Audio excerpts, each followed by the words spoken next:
দ্বাদশ জাতীয় সংসদ নির্বাচনে অংশগ্রহণ করার জন্য বাংলাদেশ আওয়ামী লীগের মনোনয়ন ফরম নিয়ে আজ জমা দিয়েছেন চকরিয়া পেকুয়া আসনের সংসদ সদস্য আলহাজ জাফর আলম বিয়নার্স এম।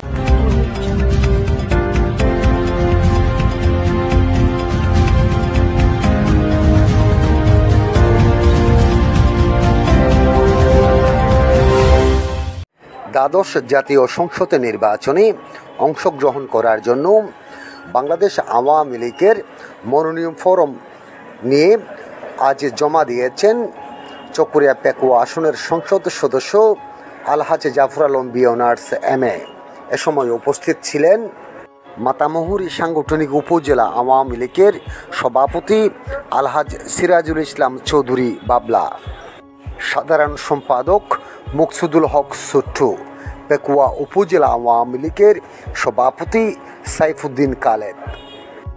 চকরিয়া উপজেলা আওয়ামী লীগের সাধারণ সম্পাদক আবু মৌসা, চকরিয়া পৌরসভা আওয়ামী লীগের সভাপতি জাহিদুল ইসলাম লিটু, সাধারণ সম্পাদক লায়ন আলমগীর চৌধুরী সহ সিনিয়র নেতৃবৃন্দরা। বাংলাদেশ আওয়ামী লীগের দলীয় মনোনয়ন ফরম জমা দেওয়ার আগ সময় মাতামুহুরী সাংগঠনিক উপজেলা আওয়ামী লীগের সভাপতি ও পশ্চিম বড়বেওলা ইউনিয়ন পরিষদের চেয়ারম্যান সিরাজুল ইসলাম চৌধুরী বাবলা বলেন, বঙ্গবন্ধু কন্যা জননেত্রী শেখ হাসিনা